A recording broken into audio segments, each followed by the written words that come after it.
First of all, let's get a huge round of applause for ARKAI, Jonathan Myron, Philip Shegog with a very large cello. Thank you. Jonathan Myron, come sit down. Where should we sit? How should we sit? All right. We love you, Jonathan! Okay, am I sitting between you? I know. Who knew? We love them both. Who knew that string instruments could be so sexy, guys? I had no idea. I'm Naima Raza, as you guys heard. My bio at the top. I have a podcast like everyone else in America. Mine is called Smart Girl, Dumb Questions. But they left out of my bio that I'm a huge fan of these guys, of ARKAI. Thank you. And it's amazing to see you here at the Sawdust, like where you belong. You guys have had an epic year. You have played the Emmys, the Governor's Gala. You were playing with Lindsey Sterling. You played with the Lakers, not basketball, thankfully. But tell me, like, what, and you have produced this sophomore album, Brightside. So what has been the highlight for you? You know, yes, it's a mean question to start with. Because life has been so good, you can't choose one thing. You know what it's like? It's like choosing between children. They're all kind of great in their own ways. Okay, we can probably leave the Lakers aside. No, but Yeah, really, we're what has New York. been, you know, what's the moment where you looked, I'm always so curious when I see like this, what's going through your minds as you guys are up on this stage? Because we all know what's happening to us, it's transportation of some kind. But what's happening to you when you're up here, and when was it like the most like, oh my God, fuck this year? You know? You know, maybe I can Go wrap ahead, that Phil. question into your earlier question. Yeah. Which has been that it has been an epic year, and there have been these amazing milestone moments that are truly like pinch me moments. Like when we are courtside waiting for the cue from the TV producer to walk on to play the national anthem in Crypto Arena for the Lakers game. Like, that's a pinch me moment. It's crazy. And, you know, we play with these in-ears in so that we can hear ourselves. And it blocks out so much sound that, you know, there's thousands of people in this arena, and we couldn't hear anything, but we could feel the vibrations of the stampeding and the clapping. And so but in that moment, I think, at least for me, what I felt was that it was super cool to be playing in a massive arena with thousands of people, of course, but the feeling of sharing music kind of felt the same to me as when we play for education concerts, or when we play for a private, like a salon or a room like this. Because at the end of the day, it's always about the human connection. And so it's been an epic year of getting to do larger, flashier, amazing things. But at the end of the day, for me, I love that we've been able to share our music with more and more people and connect deeply. Do you feel the same, Jonathan? Absolutely. I love that answer.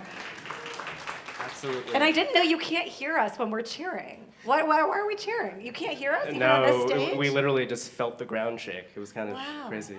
I totally agree with what Philip has to say. I think, first off, to be an artist in this day and age, and to be able to tour the world and to play for so many different kinds of audiences, that in itself is such a gift. And I don't think Philip and I take that for granted.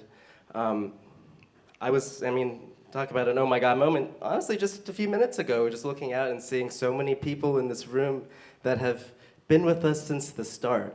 You know, when we were playing small rooms or house concerts or whatever you want to call it. But it takes a village to kind of, you know, level up in life.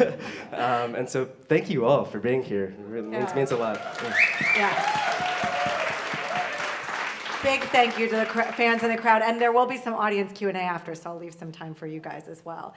I'd love to actually, before we get into the album, because I want to talk a lot about the beautiful music we just heard, but first I just want to take you back to the first time you ever held an instrument for each of you. Maybe some of your fans in the crowd know the answer to this, but I think it's always riveting to know how far you've come and where you started.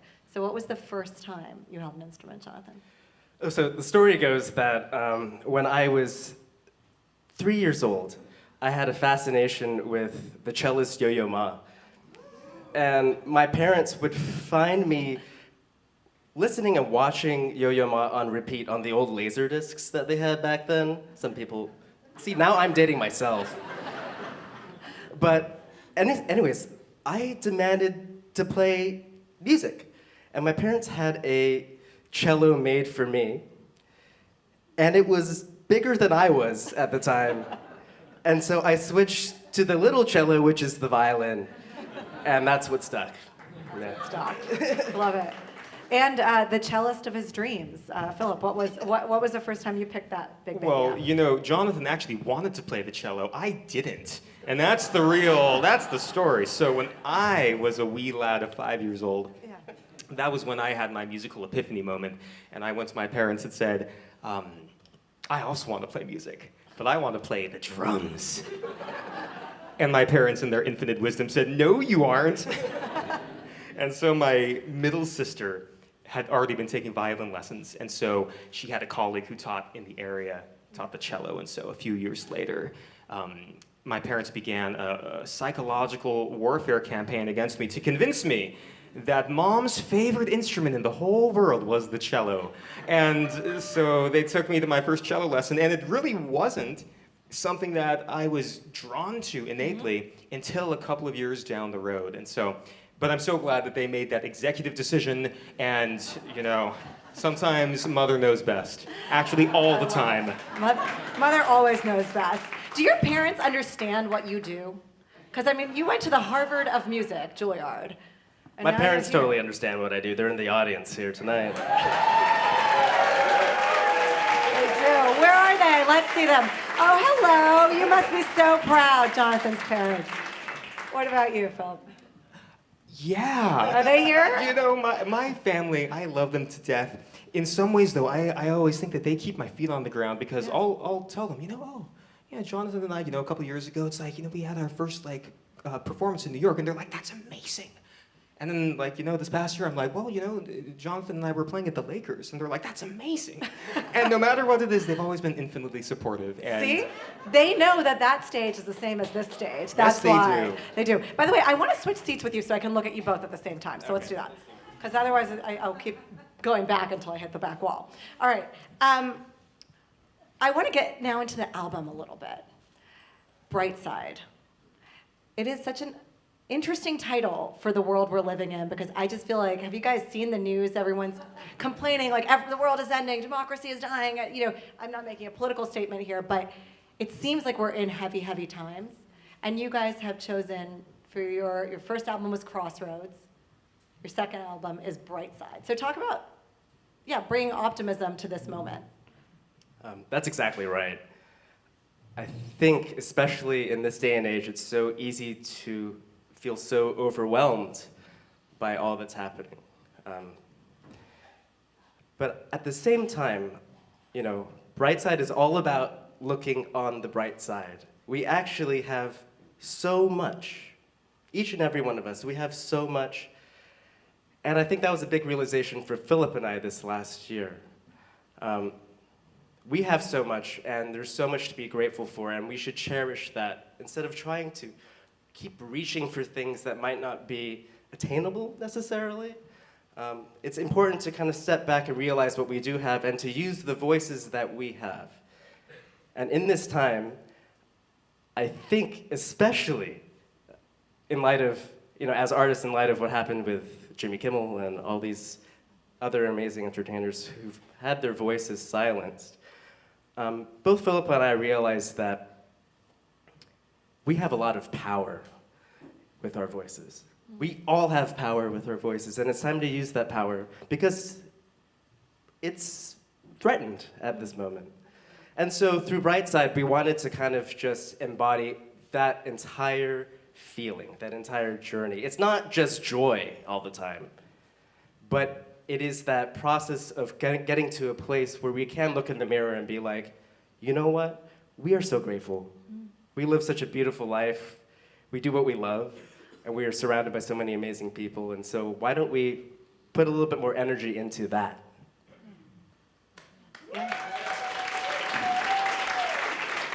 And to kind of build off of what Jonathan was saying about how the record Please. isn't just bright neon colors and sunshine and rainbows. That's not our take on this Brightside optimism mentality. It's not naive. Even if you look at the album art, it's, at least for me, I think when we saw it, the thing that drew us to that art is the complexity, that there is this beam of light in the middle, but it's surrounded by all these complex, deep, dark colors, textures, and that felt like such a representation of that life, even when we are living through a lens of optimism and this Brightside mentality, is in the context often of very uneven waters. And like we had foreshadowed during the first performance set, that version of Sound of Silence that we did by Simon and Garfunkel is not exactly a cheery song. It's about disconnection. It's about brokenness, the human condition. And all of the tracks on the record are trying to approach this idea from different angles. And so that's one example of the way that we as artists were trying to grapple with that theme of Brightside. How do we live in an optimist worldview in the midst of a very broken world? Yeah, a complex time. Absolutely. I know when you played Sound of Silence, you wanted to tell us a little bit about it. I'm curious, like, when you look at the context in which Simon and Garfunkel, played that music, and you play it here, what was your desire to include that cover in your album? I think it's exactly what Philip just mentioned, that we are at a crossroads moment where we aren't communicating with one another, and that communication is key to a sustainable future. I think we're becoming more and more disconnect, and for all of us, I think truly to find that sense of bright side within ourselves, we need others. We need the people around us that we love, and so we thought that tune was so fitting just for that question. Right. I really love the title song, the title track, Brightside. I think it's so soaring, like at the kind of 50-second mark, you just start feeling all this energy inside your body, and as you guys were playing it. I also love how in the music video for that track, you're not in the same room. You're kind of in these separate rooms. One of you is playing a cue, the other one's playing in the next room. It's beautiful if people haven't seen it. Was that kind of an homage to your time collaborating during the pandemic? Because, is that what that was? Let's say yes. Was it not that? Wait, you guys know this story, right? Do they know the story of the pandemic, everybody we here? might have to recap it. Let's recap it first. So maybe, Jonathan, do you want to recap the story? And then I want to hear what Philip is bursting to say. Yeah, so Philip and I had just gotten started playing together, and then COVID hit. And so all of our momentum was kind of shut down. And we didn't have the luxury during COVID to be in the same space composing together. And so I was literally upstate in the middle of the woods with my family. Philip was in New York City through the thick of it. And so what we did was we actually composed by literally playing into our phones, recording voice memos and sending these audio letters back and forth. And we built pieces this way. And so, yeah, we've built some pretty crazy pieces that way, actually. And then all of that time was the inspiration for our greatest music video yet. Did you guys, is this a long con? Did you plan the pandemic so you could have this music video? No, but was it really nothing to do with that? We were thinking of the Brady Bunch, actually. The blocks? The Yeah, blocks. the different boxes, and and you've got Jonathan over there looking at Philip over there, and you wave high. Yeah, that was. It was very much like Wes Anderson inspired, vibrant colors, and the song is full of joy, and so we were like, how do we? Most of our songs are very epic. And it's like, okay, you just gotta go to an epic location and shoot it epically. This one, we couldn't do that. But we found this place in Brooklyn, of all places, that was absolutely crazy. It had all these velvet rooms that were different colors. And a lot of beds. A lot of beds. It's a brothel. You're talking about a brothel. No. There was some imagery throughout, you could call it art, throughout the house that was thematic. And, we'll share the Airbnb listing after this event. So you go to this place and you were inspired to reenact the Brady Bunch. we just thought it'd be, how funny would it be if there was an orchestra of Jonathan and Phillips? you know, and they were like all waving together, and like, it was just playing together. It was great. Yeah, we had fun. We had fun shooting that one. It's so genius visually because, you know, I came up as a filmmaker and I feel like it creates this crescendo effect and you're kind of layering the music so beautifully in that song. So, you know, regardless of its brothel, Brady Bunch roots, it's a beautiful way to present the song. Talk about, you know, you guys, every time you're described, I think also at the outside of tonight, it is always genre defying. Genre defying.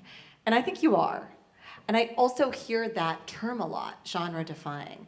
Do you guys think we live in a world of genres still? Like, is genre out? Like skinny jeans? I don't think it's out, but I do think that we like to think of our music as representative of the world that we live in, especially in New York. I mean, you're surrounded by people from all walks of life. And so I think it's the same with our music. You can think of it as a melting pot of all of our favorite things coming together to create something one of a kind and different. And so I think we try to embrace that. Absolutely. Like Jonathan said, it reflects the world we live in. We pull up our Instagram feed and you swipe through and you might have a piece of content made in the US and then Asia and then South Africa, all within 10 seconds. Right? We are constantly receiving information and communicating around the world, and these things that might have used to be boundaries are so porous now. And as artists, it's exactly the same. Those boundary lines are so porous. And so for us, I think it was so liberating when we met each other and we're like, wow, you know, we have this deep, rich classical training and the technique that has come with that to be able to express ourselves in a lot of ways. But then, with each other as collaborative partners who are both equally curious and omnivorous with our musical tastes, we were able to say, well, why can't we be inspired by that kind of art and that kind of art and take a little bit of that, and what would that sound like? It might not exist yet, but if we can imagine it, maybe we can create it. And for those of you who don't know, the name ARKAI actually means leaders in Greek. And that was exactly what we wanted to be. We wanted to be these trailblazers kind of saying, these things don't exist yet, but could they? Could we be an example amongst many, right? Just the next link in a long chain of pioneers and trailblazers. Could we be the next link showing the people who will come after us a world that doesn't yet exist? Which, at least for me, is also the deeper reason behind what we do, because that's going back to your question about Brightside and the complicated world we live in. If we don't have people imagining a future that doesn't exist, how will we create it?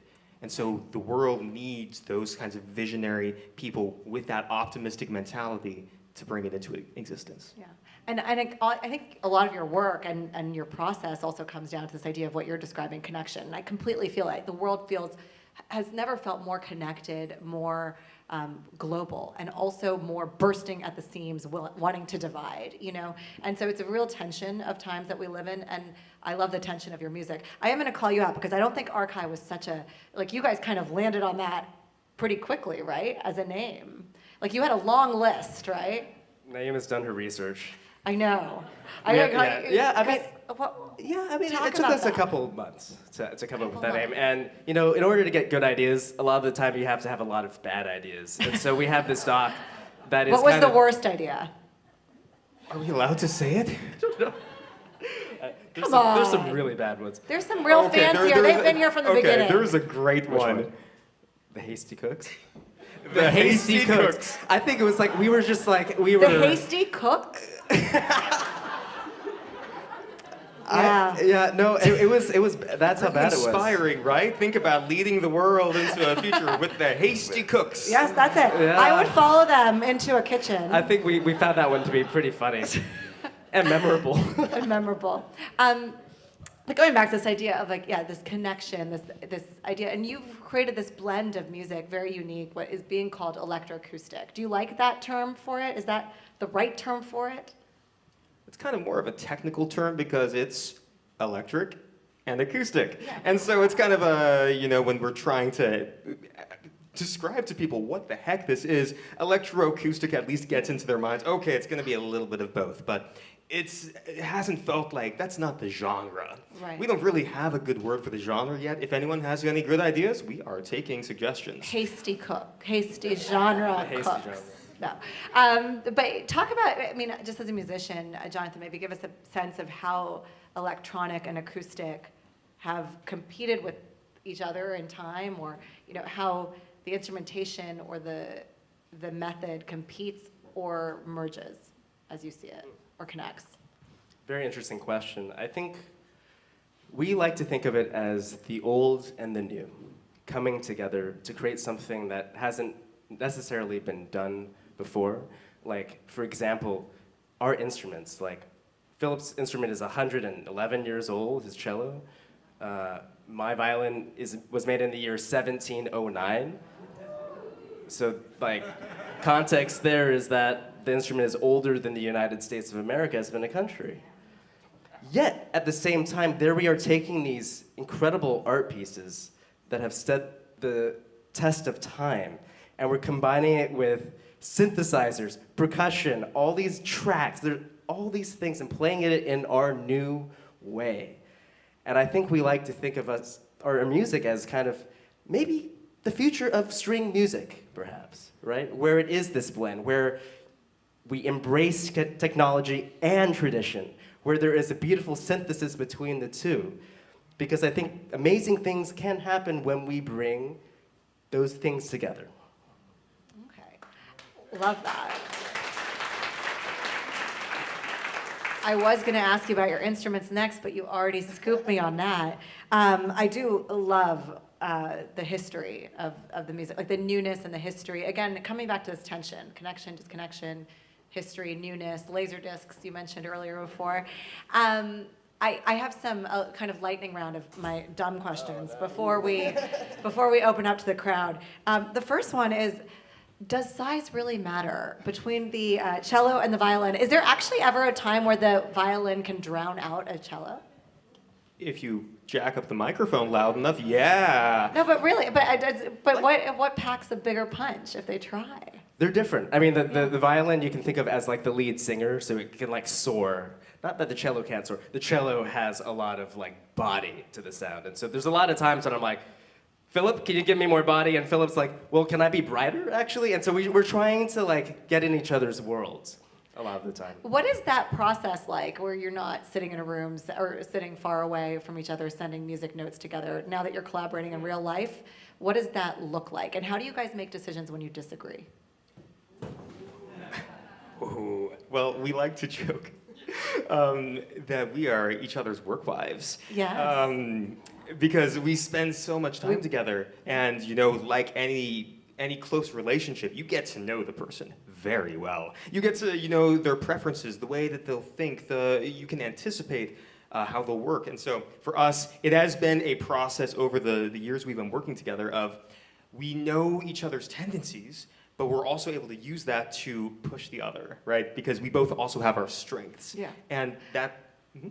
Give us a specific example. I want to put this in context. I'll say that from a musical perspective, Jonathan, being a violinist, has an amazing ear for melody, and also he has an amazing ability to hear the entire context of a piece of music. Specifically, how is this going to make someone feel at a gut level?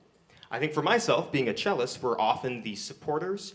We're often filling out the harmony and the bass lines, and so I have I think a really developed sense of harmonic progression and rhythm. And then me being kind of the tech nerd, I'm always in the details, and so I might sometimes lose the forest for the trees, and so Jonathan has to pull me back out and say, how does this actually make you feel, though? How will someone feel about this? And then I'm like, but what about the details? I love it. Is there a specific, Jonathan, maybe mini story you can tell us about a time where that collaboration, constructive friction played out in the album itself? One choice? Oh my God. Come on, guys. The album has taken a year and a half to make, thousands of hours. So Philip is very detail-oriented. A lot of the time, I'm very much like thinking about vision, zooming out, and I go to Philip and I'm like, how are we going to make this happen? And Philip's the one to actually do it. And once it comes down to the nitty-gritty and putting something out, I'm extremely detail-oriented. And I think it was, I don't know how many revisions on whatever the thing, and hearing things, it was like to the point where I was hearing things that probably only I could hear. But I was like, oh, but I want to be able to listen to this album years to come, you know? And Philip was just like, no one's gonna hear that. Yeah, it's like, I'm dying. You need to finish. Yeah, but I was just like, yeah, but you've ran a marathon. You're just gonna give up in the last 100 meters? What are we gonna do here? But anyways, there was a bit of that. We've had our moments. But at the same time, I think we both understand each other and we trust each other when it comes to these kinds of decisions. And I think that is the basis for a very strong and hopefully, long-lasting collaboration. Yeah, as long as these instruments, we hope. Maybe not that long. But okay, if you could open up your duet, I don't know if you will, would you ever add a third instrument to the studio? And what would it be? Voice, lyrics. Yeah, I think there's just something, again, as I said before, a lot of the times our string instruments are trying to kind of be voices, That we're trying to be lyrical, like violin is always trying to be as lyrical like a voice would. And the voice is the most human, it has a soul about it that we can only try to recreate as string players, but it doesn't quite get there necessarily. It does other things, and that's what makes us unique. But I do think the voice is so fundamental and so beautiful in so many ways and adds that element that makes it instantly accessible to people. Like when someone hears a voice, it's like, oh, I'm listening now, Do you agree with that? Would it be voice, Philip, for you? I'd be hard pressed to open up the roster. I know you want drums back at the game. I'm very protective about this. With the credit card playing the drums on your cello kind of vibes. Absolutely. But and that was on your past album. But you're very protective of the duo. If it were, I heard a gasp in the audience. People were surprised you said lyrics. What would that sound like to you? We're not opening up your marriage. Don't worry. We understand your work lives, but what would that sound like, just imagining it? Sing for us right now. I don't think Philip, we sing on our instruments, but I don't know. There's so many incredible vocalists out there that it's really I feel like if we were to collaborate with a vocalist, we would let them lead, and then we would add our essence, our epic string essence to their voice. We can't sing, but they can't play strings like we can play. And so I think it's always in any sort of amazing collaboration, you're always trying to lean on each other's strengths and intuition. But I don't know, they're incredible. Who would you like to? Any vocalist that is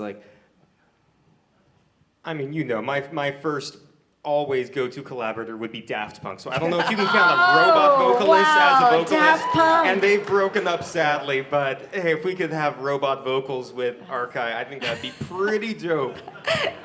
You could be the glue that brings it back together. Absolutely. It's kind of hard right now, but yes. What about you? Who's your dream collaboration outside of Daft Punk? Don't say Taylor Swift. Or you could say Taylor Swift. I don't know. But I don't think so. Cynthia Erivo. Oh, good choice. That would be epic. That would be very epic. He went from being very protective to being let's go Polly. Yeah, okay.